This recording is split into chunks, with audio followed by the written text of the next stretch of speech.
खुलुमबाय hello guys जोंनि बर' हारिनि आदै मादै आदाब जोंनि फंबाय बिनानाव लोगोसे बर' हारिनि आंगो लोगोफोर आंनि मुं प्रकाश नार्जारि नोंथांमोना नायदों बिएम सोदाब चेनेल लोगोफोर आं दिनै फानबारियाव दङ दिनै आङो मोगा-मोगि खालामनो नागिरदों जोंहा धनन्जय सारजों बिथाङा 18 नं मानस सेरफांनि केन्डिडेट जानानै बिथाङा बिपिएफ पार्टीनि केन्डिडेट जानानै बेवहाय पिपल पार्टीनि जोंहा बे सुरेश दैमारि सारनि एगेन्स्टै बिथाङा गसंदों दायो बिथांजों जों माखासे मोगा-मोगि लागोन माखासे सावरायगोन बिथांनि फारसे दायो रेसपन्सआ माबायदि रायजो राजानिफ्राय आरो बिथाङा मानि थाखाय पलिटिकेल पार्टियाव हाबनाय जादों आरो बिनि गेजेराव मानो थाखाय बिपिएफ पार्टिखौ सायख'नाय जादों बिनि सोमोन्दै सावरायगोन लोगोसे आं बेखौनो बुंनो सानो खुलुमबाय सार नोंथांखौ बिएम सोदाब चेनेलाव बरायनाय थाबाय बेवहाय गोबां रायजो राजाफ्रा भिडिअखौ नायनानै माखासे इनफरमेसन मोननो लुबैदों जोंनि बे बिटिएडिनि सिङाव थानाय माखासे जेसेबांखिनि राजनितिक पलिटिकेलाव थानाय सोद्रोमाफोर बिनि सोमोन्दै मोन्थिनो लुबैदों स' बिनि थाखायनो बे भिडिअआ स्पेसियेलि पाब्लिकफोरनि थाखाय सार स' फार्स्टआव सारा पलिटिकेल पार्टियाव हाबनायनि सिगां नोंथाङा मा मावो बेखौ मिथिनो लुबैदों रायजो राजाफ्रा खुलुमबाय आंनि जोनोम जायगाया जाहैबाय बे मानास नेसनेल पार्कनि खाथियाव दला सावरुं होननाय गामि दङ बे दला सावरुं गामिया जोबोद गोग्लैसोनाय गामिमोन बेयाव गंसेल' एलपि स्कुल दङ खुब पुरानि एलपि स्कुल बे एलपि स्कुलावनो आं फरायदोंमोन बे एलपि स्कुलखौ पास खालामखांनानै आं पानबारि हाइ स्कुलाव नाम लगायफैदोंमोन दुखुनांथाव बाथ्राया बेनोमोन जे बै समाव जोंनि जिथु हान्थामेलानि बेबस्था जेबो गैयामोन सावरुंनिफ्राय पानबारिजों फैनोब्ला साइकेलबो सालायबोनो हायामोन साइकेलबो गैयामोन बे समाव खोब अभाबाव दंमोन जोंबो अभाबमोन थाबायनानै फैनांगौमोन थाबायनानै फैयोब्लाबो नों लंपेन्ट जुथा गाननानै फैनो हायामोन गामसा गाननानै फैनांगौमोन गामसा गैना फैनानै ससे लामाया बारखांबाथाय एसे लामा मोजां मोनोमोन बिनिफ्राय जों लंपेन्ट गानोमोन खोब खस्थ'यै जोङो हाइ स्कुल लेभेलखौ बारनो हादों बेनि बेलायाव आं आसलथे सिगाङाव मेइनलि आं सासे आबादारिमोन आंनि आफायाबो जिहेतु आबादारिमोन आबादारिजों लोगोसे आफायाबो समाजनि खामानि मावबोदोंमोन बेखौनो संदाननानै आफानि मावनायनि माखासे खामानिफोरखौनो संदाननानै आं बे लामाखौनो होसोनानै दिनैहाय बे पर्याय फैदों आरो आङो फरायसालियाव फैनायनि सिगां हालौवोमोन दुब्लियाव थांनानै माने सान्दुं अखा मिथियासे हालौनानै दुब्लि बारियावनो दुगैखाबोनानै ओंखाम एसे जानानै बेबासिनो जोङो फरायसालियाव फैयोमोन आरोखि खोब दुखुनांथाव बाथ्रा बै समनि बाथ्रा तबे बे खस्थ'खौ खालामै खालामै आंनो मोनसे सिमां दंमोन सिमाङा बेल' आं दिनैहाय नांगोलजों हालौनानै मोसौजों हालौनानै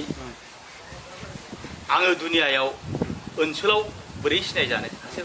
माहाजोन हिसाबै बा मोनसे समाजनि कर्मि हिसाबै आं बोरै सिनायजानो बे सिमाङा आङो गोदोनिफ्रायनो टारगेट दंमोन बेनिफ्राय हालौवै सिन्था खालामोमोन आं जुदि गंसे पावार टिलार लानो हानायमोनब्ला आङो आरो साबसिनै एग्रिकालसारखौ पिकआप खालामनो हागौमोन आङो बांसिनै माने उपार्जन खालामनो हागौमोन बे सिमाङा दङमोन ओमफ्राय बेबायदिनो मावै फैसा एसे जाबाय आंनाव जानाय लोगो लोगो आङो पावार टिलार गंसे बायबाय आरोखि पावार टिलार बायनानै बिदिनो पावार टिलार बायनानै माने जायगायाव 10 बिगानि जायगायाव 20 बिगायाव 30 बिगा आं हा खेथि मावनो हाबाय आरोखि गोबां खेथि मावनो हाबाय ओमफ्राय जोंनाव मोनसे बेनाना टेक्न'लजि मिशन थालिर बागान खालामनाय मोनसे स्किम फैबाय बे स्किमखौ आं लाबाय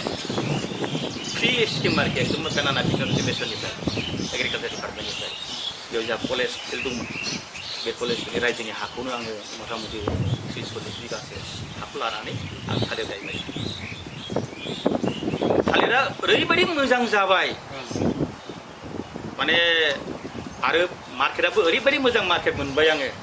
बरपेटा रडआव माने आंनि थालिर होनबानो बयजोंबो मिथिजानाय जाबाय आरोखि ओरैबायदि मोजां जाबाय उनावहाय आं बाजाराव फानहैनाङासै बिथांमोनानो आङो खिथु होसो नागिर थालिरखौ लानानै थांबाय मोजां रेट होनानै औ बे बेलायाव आङो मोजां फैसा मोनबाय आरो लोगोसे आङो गभर्नमेन्टनिफ्रायबो मोनसे एवार्ड हिसाबै गंसे ट्रेक्टर मोनबाय आरोखि फ्रि हिसाबै ट्रेक्टर गिदिरखौ मोनसे मोनबाय आङो जा कमल सिंह नार्जारि MLA बिथांमोननि दैदेननायाव आङो माने सासे आदर्श खेथियक हिसाबै मोनसे बिबान माबा मेथाइखौ मोननो हाबाय आरोखि बेयाव आङो जोबोद गोजोनबाय ओमफ्राय बेखौनो लानानै आङो धारा पानबारि ओनसोलाव जोंनि बे ओनसोलाव थालिर खेथि मावोब्ला मानसिया बबे पर्यायसिम फैनो हायो मा मोनो आरो बेनिफ्राय लाब मुलाम्फाया माबायदि बे बुस्थुखौ आं मेसेजखौ रायजोनो होनो हाबाय दिनैहाय पानबारि ओनसोलाव ओरैबायदि थालिर दङ जाय थालिरखौनाखि सारा आसामाव लांबाबो लांफुजोबनो हायै अबस्थायाव दं दिनै बे अबस्थायाव सार थालिरजोब आरोखि बेफोर गासिबो नोंथांनि थाखाय बे आङो आंनि माने बे एवारनेसखौ आं होनो हादों आरो बे एवारनेसखौ होनो हादों आरो पाब्लिकआ बेखौ अनसायनानै दिनै मावदों आरोखि बेल' नङा बेनि अनगायै जोंहा लेबु बागानबो दङ लेबु बागानाव अबयसे बे हारसिंनो जोंनि एरियायाव मोनसे जोंहा बयनिबो नाजानायाव बे लेबु बागाना दिनै जादों लेबुआबो ओरैबायदि मोजां जोंनि एरियायाव माने बाख्नायनांगोन आरोखि दा बेबायदि बेलायाव आङो आबादखौ आं गोबां फोसावनो हादों आरो लोगोसेयै आं आबाद मावनायल' थायाखै आंहा दिनैहाय आङो आबाद मावनायजों लोगोसे जिथु जों माइ खेथि मावो गोबां माइ खेथि मावो गोबां जिगाबखौ ओरैनो गारहरो जोंहा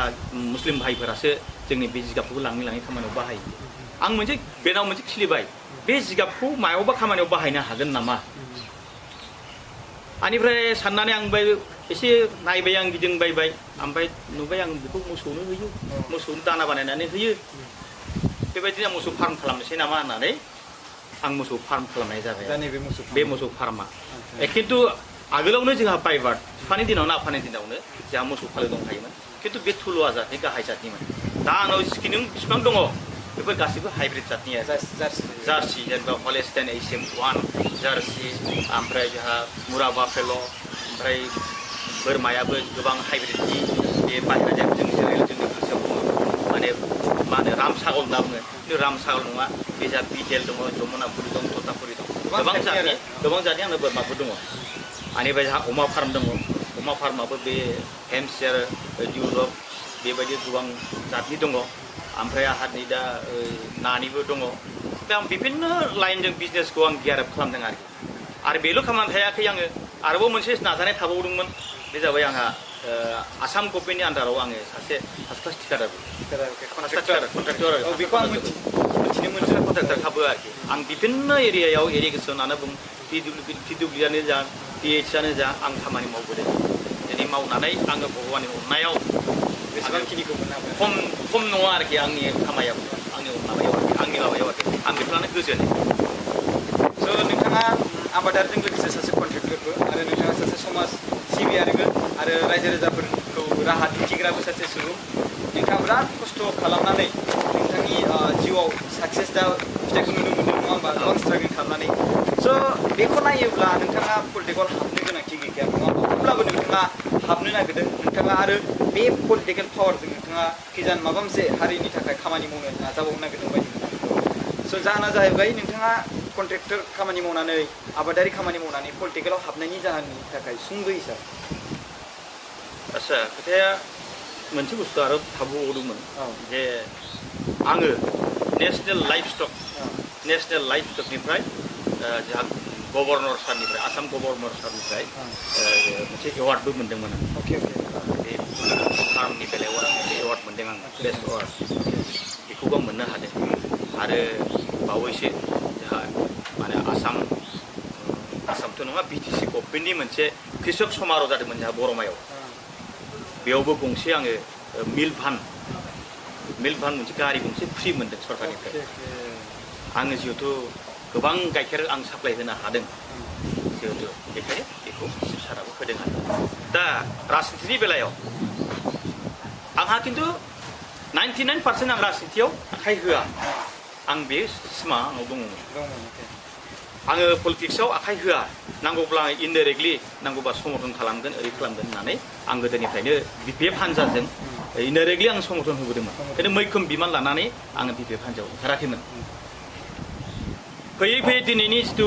बुब्लि बे बुब्लिया एसे अन्न धरनिया जादों आरो जाहा चिफ सारा जोंनि आगोलनि जिथु MCLA सुभाष बसुमतारी बिथाङाबो टिकेट बिदोंमोन आनिफ्राय जोंहा अथिं हाजंआबो BPF दोलोनि टिकेट बिदोंमोन नाथाय चिफ सारा मा खारनाव मा उसुबिदानि थाखाय टिकेटखौ बिथांमोननो हरदिया आंनिथ' एप्लिकेसनबो होआखैमोन आं टिकेटखौ लाया होननानै थ' बे आंखौ गोबां नारसिनदों आरोखि पाब्लिकआबो नारसिनबाय आनिफ्राय सोरबा जोंनि लोगोफ्राबो नारसिनबाय रायजो राजाफ्रा बुंबाय नाङा नों जानांगोन एबार BPFनि हालोदा मानास सेरफाङाव बारा मोजां नङा गतिके नों बायदि केन्डिडेट फैयोब्ला जोंनि BPFनि दोलो बा मानास सेरफांनि माबा कन्डिसन बे मोजां जागोन होननानै बिथांमोना आंखौ जर जरसि नारसिनबाय थादों आनिफ्राय लाया होननानै आङो खाखुमादोंमोनबो मोनसे सम आङो मथा मथि 7-8 दिनसो गैया फानबारिखौनो नागारना थांदों आं जाया होननानै आं जेब्ला माने मानास हाग्रामायाव जेराव नेटवार्क गैया जेराव माने खुनु मानसि थाङा बे जायगायाव थांना थायोमोन नाथाय आंखौ फरेस्ट डिपार्टमेन्टनि आरो जोंहा माखासे लोगोफ्रा फैनानै बिसोर नागिरै आंखौ लानानै फैबाय लाना फैनानै आंखौ बुंबाय नों गनाय नंला नों लानांसिगोन जाबाय नोंथांखौ माने बिसोरो माने बिनि थाखाय इलिजिबिलिटि नुदों आरो मा नुदों आं बुंनो हाया बिथांमोना मा नुदों आं बुंनो हाया रायजो राजाफोरनि नारसिननायाव आरो BPF हानजानि नारसिननायाव नोंथाङा पलिटिकेल पार्टियाव हाबनाय जादों हाबनांदों आरोखि स' जोङो फिननायखौ मोनखाबायनो सार बिनि गेजेरावहाय स' जिखियानो जादोला माने बेयावबो फिननायखौ मोनखाबाय कि BPF आव हाबनायनि जाहोना मा आं बेखौबो सोंनो सानदोंमोन किबा पलिटिकेलाव हाबनाय आरो BPF आव हाबनाय एन्सारखौ सारा होखाबायानो स' नोंथाङाथ' दायो गोदान नङा होमबा प्रेस्टार स' बेयाव गोबां इसिबां कुइसनबो ओंखारा सार बाट बाथ्राया जाहैबाय कि रायजो राजाफ्रा जोंखौ गासिबो BTAनि सिङाव थानाय माने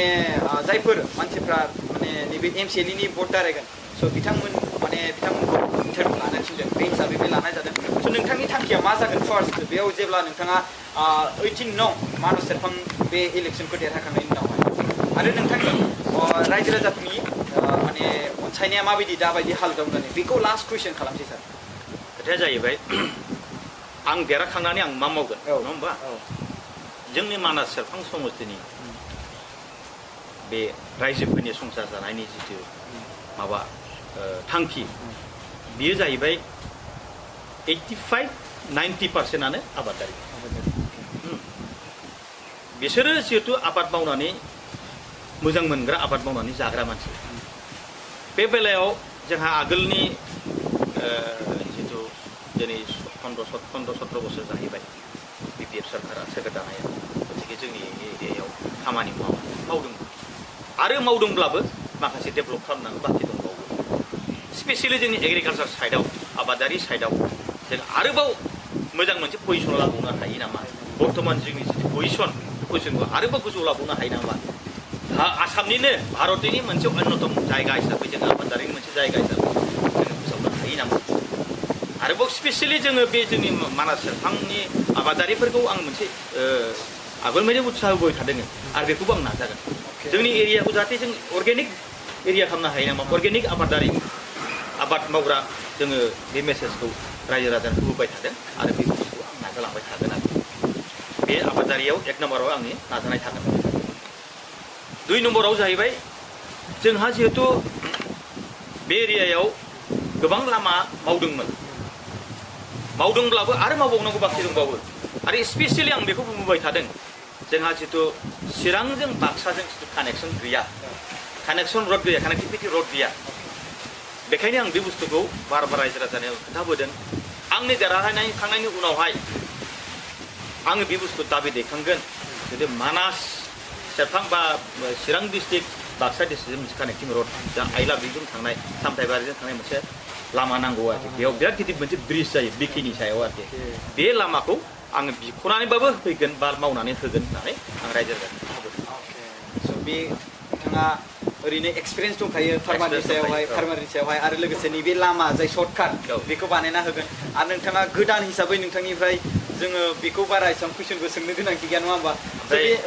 मोनसे बुस्थु दंबावो आङो जाहा जोंनाव एफपिएससि दं बिटिसि गभर्नमेन्टनि आन्दाराव मोनसे एफपिएससि दं फार्मार प्रडिउसार कम्पानि मोनसे बे कम्पानिबो आङो डाइरेक्टर सिगनेटरि डाइरेक्टर आरो नोंथाङा गतिके बेजोंनोबो जोङो बे एफपिएससिनि थ्रुयैबो बे ओनसोलनि मानसिफोरखौ जोङो आबादारियाव बोरै मावनांगौ बोरै सोलिनांगौ बोरै फाननांगौ बबे मार्केटआव लांनांगौ बिनि पलिसिखौ जों होबाय थायो अके अब्लाथ' होनबा पाब्लिकनि दारै नोंथांनि जाय रिलेसनशिप गोबां पावार मजबुतै जाना दंखायो जानांगौ जथेस्थ' मोजां मोनखानाय अब्ला नेक्स्ट जाय बे नैबे इलेक्सन जागोन बेवहाय अब्ला नोंथाङा अलरेडि देरहाखानाय बायदि आरो साबसिनै मावनो हागोन अके स' स' बिदिबाथ' गोबां गोजोनथाव खौरां आरो नोंथांजों लोगो मोननानै गोबां गोजोननाय मोनगोन आरो मोजां गोजोननाय मोनबाय आरो फिउचाराव जुदि देरहायोब्ला निस्सय जों मोजां माने गोजोननाय मोनबावगोन जाहाथे जोङो रायजो राजाफोरखौ देरहाबाय होननानै खोन्थानो हायो नङा होमबा स' दसे सम होनायनि थाखाय बिराद गोजोननाय थाबाय सारा बङाइगाव थांनो नागिरदों बाट आं सारखौ दसे थाथ' होननानै बेखौ बिथ'बाय एकेबारे स' बेयाव सारा समायखौ फंसे खोथा बुंबावनि ओं ओं दानि जिथु इउपिपिएल दोलोनि ओं ओं केन्डिडेट ओं जा सुरेश दैमारि बे आंनि असे लोगोथार अके आंनि असे लोगोथार कमरेड एकदमबारे आङो बिथांनि फंसे बिरुद्ध दिनैसिमबो बुंबोआखै बुंनायबो नङा आं रायजोनि सिगाङावबो बुंदों जे आं ओरै खारनाव आं दिनै रायजोफोरनो भट बिनो फैदों सोरबा केन्डिडेटखौ सोरबा पार्टिखौ रायनो आं फैयाखै जुदि रायजो राजाफ्रा आंखौ मोजां मोनोब्ला आंनो भट आंखौ मोजां मोना सोरबा इउपिपिएलखौ हो आंहा आपत्ति गैया आं बे खोथाखौ बुंदों नोंथाङा बिराद गोसो गुवार बिदिब्लाथ' आङो बिसोरखौ मालाबाबो राया आङो खिन्थु जिहेतु गोजौनि बिसोरनि जितु सागोन होनाय बे सागोन होनायाव माबा मोनसे गोरोन्थि दं होननानै आं मिथिदों बेयावबो आङो गोथौयै हाबनो नाजायाखै आरो अके एक्सुवेलि जों बाथ्राखौ मिथिखाबाय आरो सारा माने पलिटिकेल पार्टियाव हाबनायनि जाहोनखौबो खोन्थाखाबाय आरो बे पार्टियावबो हाबनायनि जाहोनखौ सारा खोन्थाखानाय जाखाबाय नोंथांनि जाय रायजो राजाजों माने रिलेशनशिप सोमोन्दो बेखौबो नोंथांनि दारैजों मिथिनो हाबाय स' बेबायदिब्ला नोंथाङा नैबे इलेक्सनाव नोंथाङानो सियर देरहागोन बायदि मानो होनोब्ला नोंथाङा गोबां सिगाङावनो पलिटिकेलाव हाबैनि सिगाङावनो नोंथाङा जि रायजो राजानि थाखाय जि खामानि मावबोदों बेखौ नुनानै रायजो राजाफ्रा नोंजों माने गोबां मोजां सोमोन्दो जानांगौ बेखौ आं आसा थाबाय आरोना सार स' सारा बङाइगाव थांनो नागिरदों आरो आङो बेखौ रिकुवेस्ट खालामनानै माने टाइमखौ बिनाय जाबाय आरो सारा जोंनि थाखाय दसे सम होथ'बाय स' बिनि थाखाय जों बिराद गोसोखौ गोजोननाय मोनबाय सार आरो रायजो राजाफोरखौ जों बेखौनो फोरमायथिनो सानो नोंथांमोना जाय बाथ्राखौ बुंबाय थादोंमोन कि पलिटिकेल पार्टिनि रायजो राजा माने जायफोर केन्डिडेट बिथांमोनजों मोगा मोगि लानानै जोंनो खोन्था आरो बिसोरनि थांखिखौ खोन्था स' सारनि थांखिखौ नोंथांमोना मिथिबाय स' एसेयावनो बे भिडिअखौ दिनैनि बे मोगा मोगिखौ बेयावनो फोजोबनाय जासिगोन आरो जेब्ला देरहागोन अब्ला बेवहाय जोङो मोगा मोगि खालामजागोन आरो सारा बेखौबो बाथ्रा बुंदों कि रावनिबो बिथाङा दुश्मन नङा पाब्लिकफ्रा बा रायजो राजाफ्रा जायनो भट होनो गोसो बिथांमोना बेनोनो भट होनो हागोन आरो सोरबा इउपिपिएल पार्टिनि केन्डिडेट बिसोरजों आंहा जिखुनु एगेन्स्ट गैया नङा होमबा स' बे बाथ्राखौ बुंदों आरो लोगोसे बे बाथ्राखौबो बुंदों सारा बे सुरेश दैमारि साराबो नोंथांनिनो कमरेड लोगो सेटार स' बिथांनि बिरुद्धै बा बिनि अपोजिटै एकदमबारे खोथा बाथ्रा बुंनो बिथाङा गोसो गैया स' बिनि थाखायनो आं बे बाथ्राखौ बुंनानै आरो बे बाथ्राखौ फोरमायनानै बे भिडिअखौ बेयावनो फोजोबनाय जाबाय खुलुमबाय